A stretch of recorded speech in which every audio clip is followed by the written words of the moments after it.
Ma femme a commencé à pleurer et à me supplier de l'emmener à l'hôpital après que son ex ait eu un grave accident. S'il te plaît, sanglota TL. J'ai besoin d'être là. Je l'aime encore. Je suis resté silencieux. Je l'ai emmené. Je l'ai vu courir vers lui sans se retourner. Ce soir-là, j'ai fait mes valises. Elle est rentrée dans un appartement vide avec une note disant « Ne t'inquiète pas, il peut rester avec toi maintenant ». Et maintenant, elle inonde mon téléphone de messages disant « Je ne le pensais pas. S'il te plaît, reviens ». Moi, un homme de 34 ans, j'ai rencontré Sarah, une femme de 31 ans, à l'anniversaire d'un ami il y a 5 ans. Elle se tenait seule près de la table des amuse-gueules, l'air un peu mal à l'aise, comme c'est souvent le cas quand on ne connaît pas beaucoup de monde dans une soirée. Je lui ai offert une bière et une blague nulle sur le type d'aspect douteux. La façon dont elle a ri a fait vibrer quelque chose dans ma poitrine. Nous avons parlé pendant des heures ce soir-là, et j'ai obtenu son numéro avant de partir. Notre relation a progressé rapidement après cela. Nous avions une alchimie incroyable. Nous finissions les phrases de l'autre. Nous partagions les mêmes intérêts obscurs, tout le cliché complet. Au bout de 3 mois, nous vivions pratiquement ensemble, et à 6 mois, c'était officiel, nous avons loué un appartement. Je dois mentionner que Sarah était célibataire depuis environ 1 an lorsque nous nous sommes rencontrés, après avoir rompu avec Marcus, son amour d'université, avec qui elle était sortie pendant près de 7 ans. C'était juste le moment, m'a-t-elle dit un jour. Nous avons grandi et nous nous sommes éloignés. Ça arrive. Elle ne parlait pas beaucoup de lui, ce que je prenais pour un bon signe. Il n'y avait pas de photos de lui parmi ses affaires, ni de souvenirs visibles. Les rares fois où son nom venait dans la conversation, elle en parlait de manière neutre, comme on parlerait d'un ancien collègue pour qui on n'a pas d'attachement particulier. Je n'ai jamais craint qu'il soit celui qui lui avait échappé ou quelque chose comme ça. 2 ans après le début de notre relation, je lui ai proposé de m'épouser. Nous nous sommes mariés 6 mois plus tard lors d'une petite cérémonie avec des amis proches et la famille. Mes parents l'adoraient. Ses parents semblaient m'apprécier suffisamment, et notre cercle d'amis s'accordait parfaitement. Nous nous sommes installés dans la vie conjugale avec une facilité qui me faisait me sentir l'homme le plus chanceux du monde. Avec le recul, je peux voir les signaux d'alarme, bien qu'à l'époque, j'étais trop aveuglé par l'amour pour les remarquer. Environ 1 an après notre mariage, Sarah a commencé à agir de manière un peu étrange chaque fois que nous croisions des connaissances communes qui connaissaient à la fois elle et Marcus. Il y avait une tension dans ses épaules, un sourire forcé. J'attribuais cela à la gêne que n'importe qui pourrait ressentir en parlant d'un ex. Puis, à Noël dernier, Jen, une amie de l'université de Sarah, est venue nous rendre visite. Après quelques verres de vin, Jen a commencé à se remémorer les vieux souvenirs, et le nom de Marcus revenait sans cesse. J'ai remarqué que Sarah semblait s'accrocher à chaque mention de lui, posant des questions avec une intensité qui me semblait étrange. « Comment va-t-il ces jours-ci » a demandé Sarah, essayant de paraître désinvolte. « Oh, il va super bien » a répondu Jen. Il a eu cette promotion dans le cabinet d'architecture.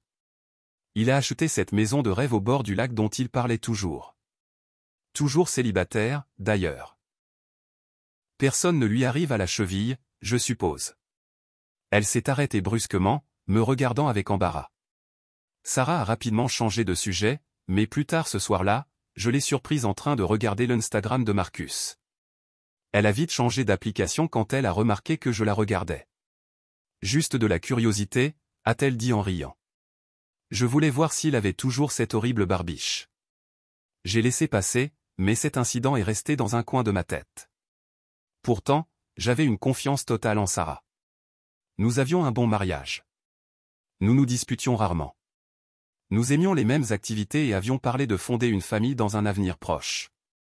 Je me suis dit que j'étais paranoïaque, laissant l'insécurité créer des problèmes là où il n'y en avait pas. Il y a quelques mois, Sarah a commencé à agir différemment. Elle est devenue distante, souvent perdue dans ses pensées. Quand je lui demandais à quoi elle pensait, elle revenait au présent avec un sourire qui n'atteignait pas ses yeux et disait « rien d'important ». Nos conversations sont devenues plus courtes, plus superficielles. Elle a commencé à travailler tard plus souvent, et quand elle était à la maison, elle vérifiait constamment son téléphone. Je ne suis pas fier de l'admettre, mais une nuit, pendant qu'elle était sous la douche, j'ai regardé son téléphone. Il n'y avait aucun message ou appel suspect, rien qui indiquait qu'elle avait une liaison. En fait, sa vie numérique semblait trop propre, comme si elle avait été effacée. Cela m'a à la fois rassuré et rendu plus suspicieux, ce que je reconnais être irrationnel. Pendant cette période, j'ai essayé de renouer avec elle.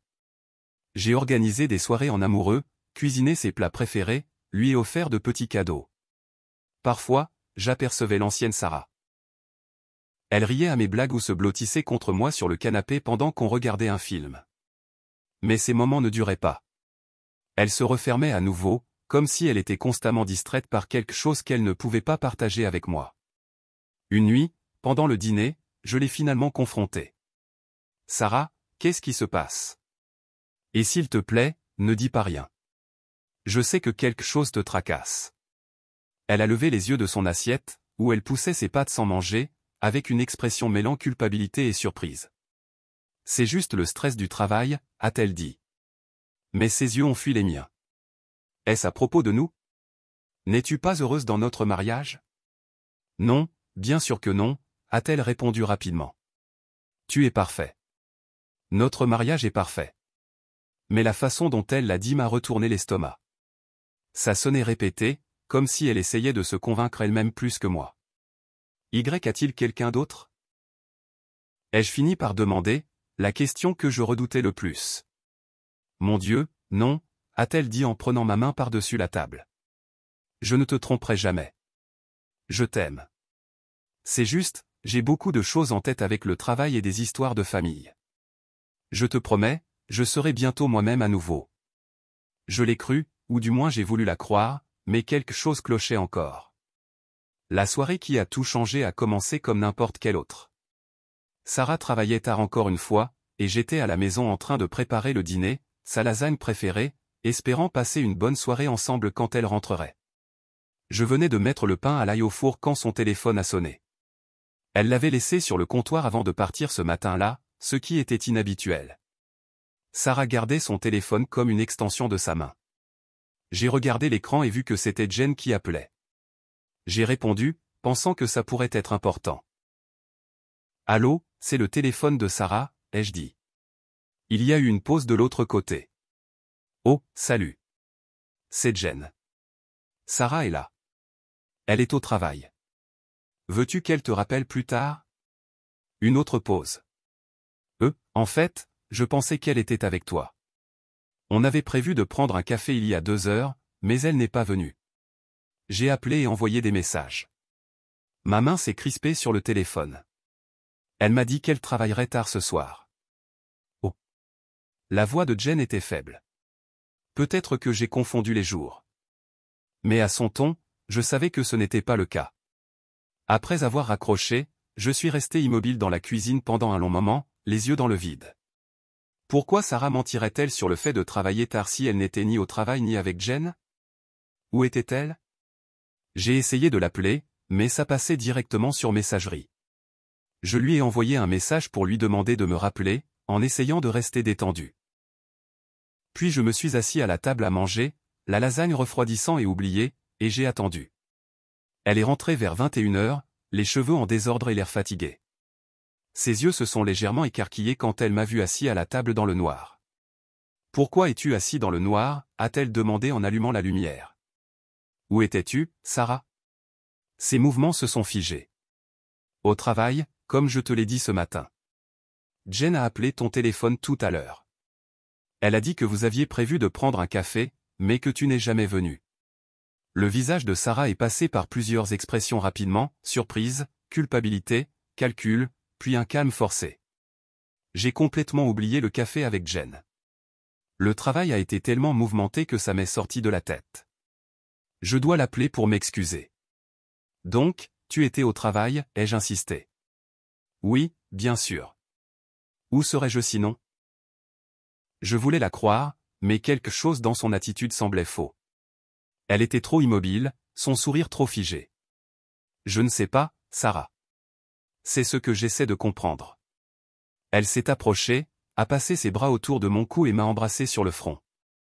Tu es bête. J'étais au travail. J'ai oublié Jen. Fin de l'histoire. Maintenant, je sens de la lasagne. Je l'ai laissé passer cette nuit-là, mais le doute était déjà semé. Le lendemain matin, j'ai fait quelque chose dont je ne suis pas fier. J'ai appelé son bureau et demandé à lui parler. La réceptionniste m'a dit que Sarah était partie tôt la veille, vers 15 heures, pour une affaire personnelle. Je ne l'ai pas confrontée tout de suite. À la place, j'ai commencé à prêter plus attention à ses habitudes, ses excuses, ses explications de plus en plus élaborées sur ses allées et venues. La femme en qui j'avais une confiance absolue était maintenant un mystère pour moi, et ça me déchirait.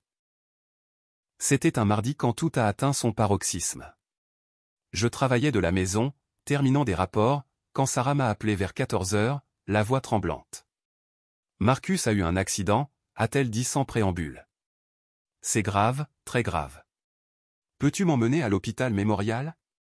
J'ai eu l'impression de recevoir un coup dans l'estomac. Marcus, son ex d'il y a des années, pourquoi était-elle si bouleversée à cause de lui? Et comment était-elle même au courant de son accident? Comment l'as-tu su, ai-je demandé, essayant de garder une voix calme. Jen m'a appelé, a-t-elle répondu rapidement. S'il te plaît, peux-tu venir me chercher? Je suis au bureau. J'ai accepté, l'esprit en ébullition pendant que je conduisais vers son travail. Quand je l'ai récupérée, elle était dans tous ses états. Mascara coulant, main tremblante alors qu'elle bouclait sa ceinture. Que s'est-il passé, ai-je demandé en démarrant. Un accident de voiture. A-t-elle dit entre deux sanglots. Il allait à une réunion avec un client, et un camion a grillé un feu rouge. Il l'a percuté côté conducteur. Il est en chirurgie maintenant. Je l'ai regardé du coin de l'œil. Jen t'a raconté tout ça? Oui, elle est amie avec sa sœur. S'il te plaît, conduis plus vite. L'hôpital était de l'autre côté de la ville, et le trajet a été douloureusement silencieux, hormis les sanglots occasionnels de Sarah. J'essayais de comprendre ce qui se passait. Pourquoi ma femme était-elle si bouleversée par l'accident d'un ex-petit ami? Qu'il ait été son ami ou non, sa réaction semblait exagérée. En entrant dans le parking de l'hôpital, je me suis tourné vers elle. Sarah, pourquoi cela t'affecte-t-il autant? Je sais que c'est terrible ce qui est arrivé à Marcus, mais... Elle m'a regardé, les yeux rougis. S'il te plaît, sanglota-t-elle. J'ai besoin d'être là. Je l'aime encore. Le monde semblait s'arrêter. J'avais l'impression de regarder la scène de l'extérieur de mon corps. Ma femme, la personne avec qui j'avais prévu de passer le reste de ma vie, venait d'admettre qu'elle aimait un autre homme, son ex, de la manière la plus désinvolte et inconsciente possible. Je suis resté silencieux, incapable de dire un mot. Je l'ai accompagnée jusqu'à l'entrée. Je l'ai vue courir vers le bâtiment sans même se retourner. Elle ne m'a pas remercié. Elle ne m'a pas demandé si j'allais entrer. Elle n'a pas reconnu la bombe qu'elle venait de lâcher sur notre mariage. À cet instant, j'ai cessé d'exister pour elle. Je suis resté dans le parking pendant ce qui m'a semblé des heures, fixant l'entrée de l'hôpital. Une partie de moi voulait la suivre pour exiger des réponses, mais une partie plus grande savait exactement ce qui se passait. Les pièces du puzzle s'assemblaient, son comportement distant, le café annulé avec Jen, les soirées tardives au travail. Sarah voyait Marcus à nouveau. Depuis quand? Je ne savais pas. Est-ce que cela importait? Elle l'aimait encore. Elle l'avait dit si clairement, si honnêtement, qu'il n'y avait pas de place pour une mauvaise interprétation. Finalement, je suis rentré chez nous. Notre appartement me semblait maintenant étranger, comme si je marchais dans la vie de quelqu'un d'autre. Je me suis assis au bord de notre lit, le lit que nous avions choisi ensemble chez Ikea, en riant pendant qu'on peinait à le monter, et j'ai pris ma décision. J'ai fait mes valises méthodiquement, ne prenant que ce dont j'avais besoin, vêtements, affaires personnelles, documents importants. J'ai laissé les meubles, les appareils électroménagers, la plupart de nos biens communs. Les choses matérielles semblaient insignifiantes maintenant. En faisant cela, les souvenirs affluaient. Notre premier rendez-vous, le jour où nous avons emménagé ensemble, notre mariage. Tout cela avait-il été un mensonge, ou Sarah s'était-elle contentée de moi tout en gardant une bresse pour son ex? Avant de partir, j'ai écrit une courte note et l'ai laissée sur le comptoir de la cuisine. Ne t'inquiète pas, il peut rester avec toi maintenant. Simple, direct. J'ai envisagé d'écrire plus, de déverser ma douleur, ma colère, mon sentiment de trahison. Mais à quoi cela aurait-il servi? Elle avait fait son choix bien avant ce jour. J'ai appelé mon ami Mike et lui ai demandé si je pouvais rester chez lui un moment. Il n'a pas posé de questions, il a juste dit, bien sûr, mec, avec cette solidité qui le caractérise. Puis j'ai jeté un dernier regard à l'appartement qui avait été mon foyer, notre foyer, et je suis parti, fermant doucement la porte derrière moi. Ce soir-là, j'ai éteint mon téléphone. Je n'étais pas prêt à affronter la réaction de Sarah, quelle qu'elle soit. Le lendemain matin, j'ai appelé mon patron et lui ai expliqué que j'avais besoin de quelques jours personnels. Puis je suis allé voir un avocat pour parler du divorce. Tout semblait surréaliste, comme si je regardais la vie de quelqu'un d'autre s'effondrer. Quand j'ai finalement rallumé mon téléphone 3 jours plus tard, il y avait des dizaines d'appels manqués et de messages de Sarah. Les premiers étaient confus, où es-tu? Que se passe-t-il? Que voulais-tu dire avec cette note? Puis ils sont devenus désespérés, s'il te plaît, appelle-moi. On doit parler. C'est un malentendu. Et enfin, suppliant, je ne le pensais pas. S'il te plaît, reviens. J'ai fait une terrible erreur. Je t'aime, pas lui. Je les ai tous lus sans presque rien ressentir. Le choc était passé, laissant place à un vide engourdi. Je n'ai répondu à aucun de ces messages, mais j'ai écouté un message vocal. S'il te plaît, appelle-moi. Sa voix était pleine de larmes. Ce que j'ai dit dans la voiture, je ne pensais pas clairement, j'étais juste inquiète pour lui en tant qu'amie. C'est tout. Je ne l'aime pas. Je t'aime. S'il te plaît, rentre à la maison pour qu'on parle. Je suis tellement désolé. Trop peu, trop tard. La vérité était sortie dans un moment d'honnêteté émotionnelle, et aucun effort pour se rétracter ne pouvait l'effacer. Mike m'a laissé rester chez lui 2 semaines pendant que je trouvais un petit appartement de l'autre côté de la ville. Je me suis plongé dans le travail. J'ai commencé à aller à la salle de sport plus souvent. J'ai repris contact avec des amis que j'avais négligés. En surface, j'avais l'air de bien gérer. À l'intérieur, c'était un chaos de confusion, de colère et de douleur. Sarah a continué à appeler et à envoyer des messages. Elle est même venue une fois à mon bureau, mais j'ai refusé de la voir. Elle a envoyé des emails expliquant qu'elle était confuse, que voir Marcus blessé avait réveillé des sentiments passés qui n'étaient pas réels, que notre mariage était ce qui comptait pour elle. Chaque explication semblait être une nouvelle trahison, un nouveau mensonge. Par des amis communs, j'ai appris que les blessures de Marcus étaient graves mais pas mortelles. Une jambe cassée, des hémorragies internes, une commotion cérébrale. Mais il devrait se rétablir complètement. J'ai aussi appris que Sarah lui rendait visite à l'hôpital tous les jours, passant des heures avec lui. Je m'inquiétais pour lui en tant qu'ami. Mon esprit était ironique.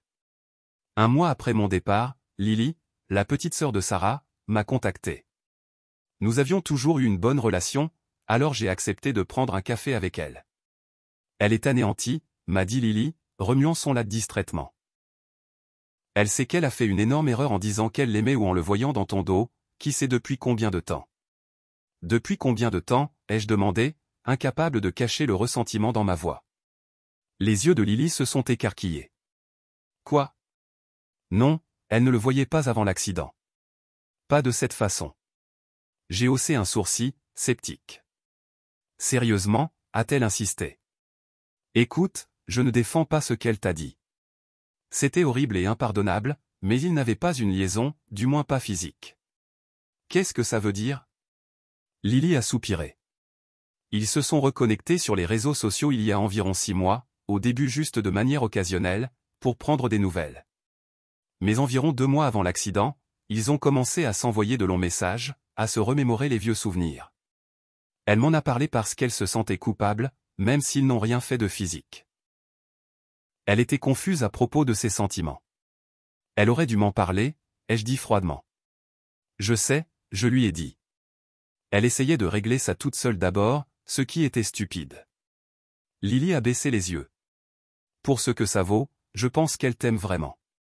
Elle s'est juste laissée emporter par la nostalgie et ce qui aurait pu être. Quand Marcus a été blessé, elle a paniqué, et ses sentiments confus ont refait surface. Et ça rend les choses meilleures? Non, je pensais juste que tu devais connaître toute l'histoire. Je l'ai remercié pour son honnêteté, mais je lui ai dit que ma décision restait inchangée. Sarah avait brisé ma confiance de la manière la plus fondamentale possible. Même s'ils n'avaient pas été intimes physiquement, elle avait été infidèle émotionnellement, puis avait menti pour le cacher. Certaines trahisons ne permettent pas de retour en arrière. 3 mois après mon départ, j'ai accepté de rencontrer Sarah, pas pour nous réconcilier, mais pour discuter de la répartition des biens et des démarches de séparation. Nous nous sommes retrouvés dans un café neutre, et la voir m'a plus affecté que je ne l'avais prévu. Elle semblait plus mince, pâle, avec des cernes sous les yeux. Pendant un instant, j'ai ressenti une pointe d'inquiétude, mais je l'ai repoussée.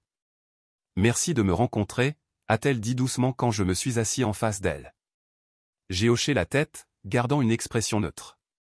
Je pensais qu'il était temps de parler des aspects pratiques. « C'est tout ce que tu veux discuter ?» Une lueur d'espoir a brillé dans ses yeux.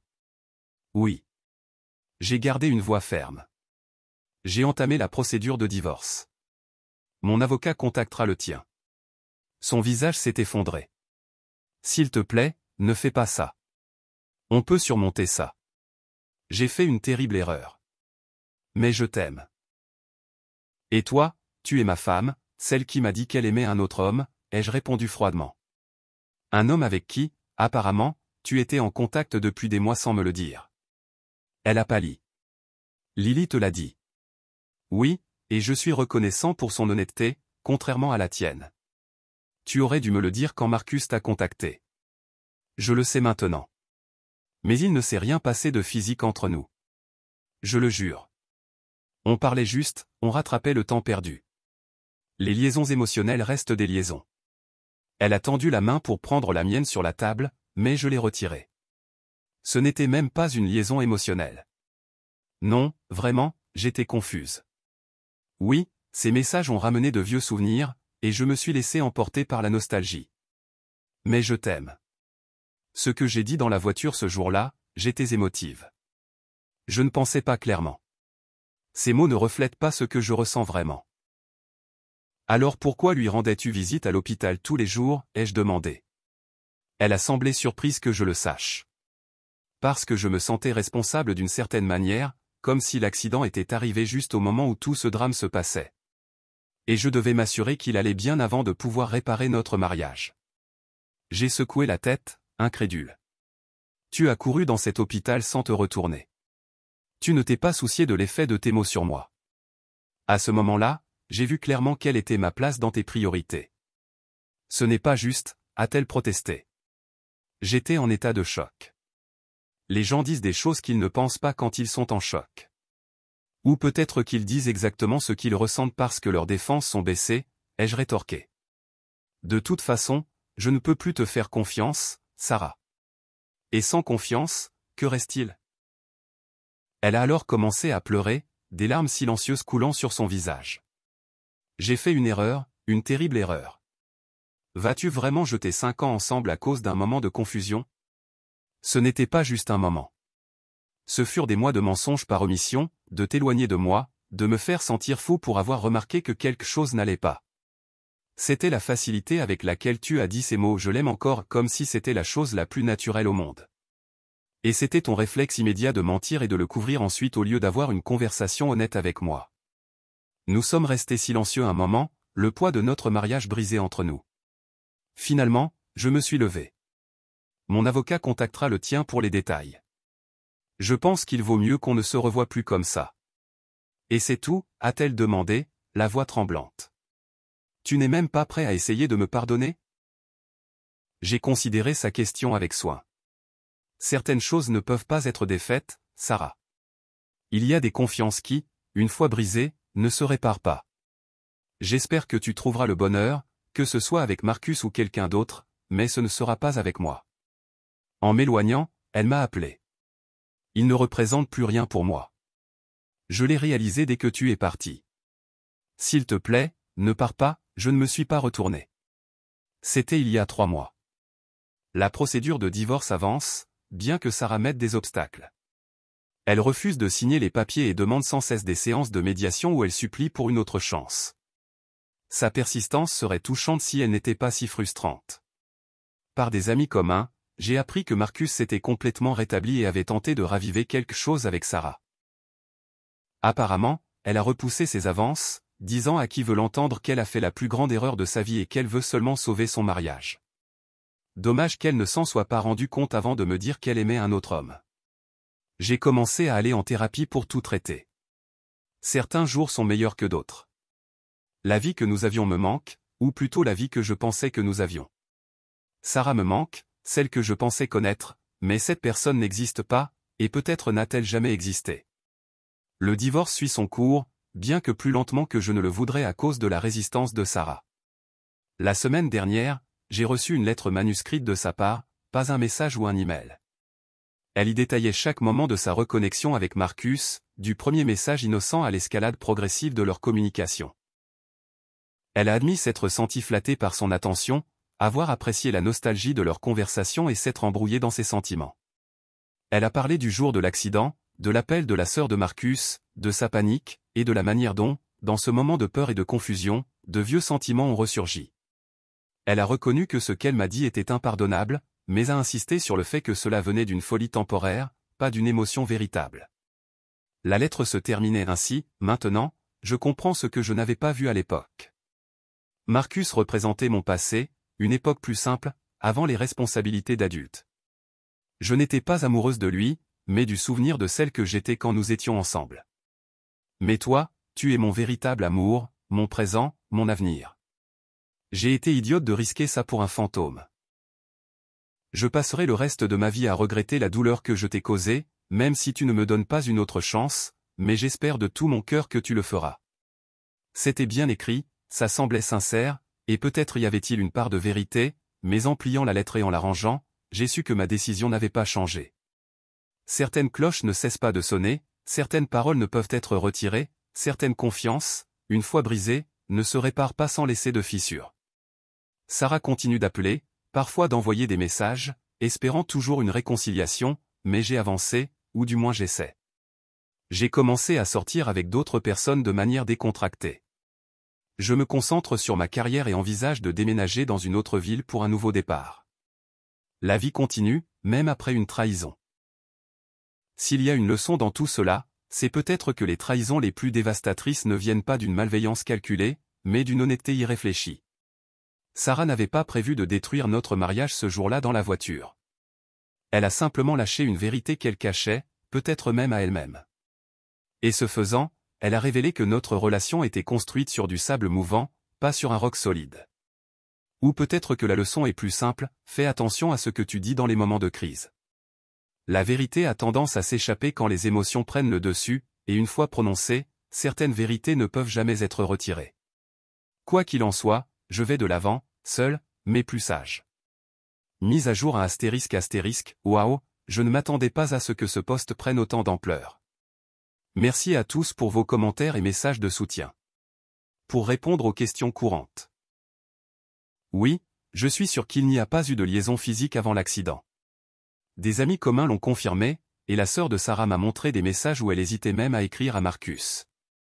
Non, je ne changerai pas d'avis sur le divorce. Certains suggèrent une thérapie de couple, et je l'apprécie, mais certaines ruptures de confiance sont trop profondes pour être réparées.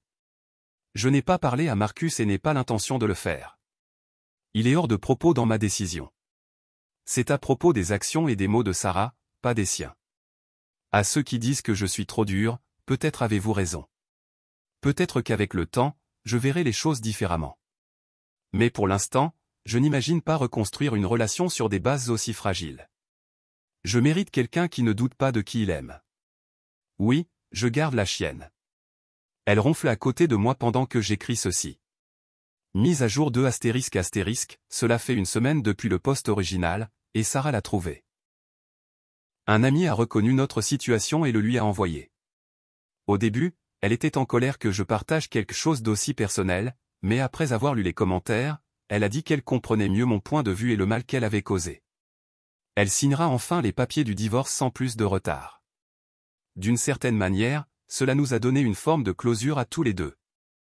Hier, nous avons eu une conversation civilisée, presque amicale, sur le partage de nos affaires. C'était la première fois en moi qu'on parlait sans tension ni larmes. De mon côté, j'ai accepté une offre d'emploi dans un autre État, un nouveau départ, ces clichés qui sont parfois vrais. Merci encore à tous. Cette communauté a aidé plus que vous ne l'imaginez. Et oui, la chienne vient avec moi.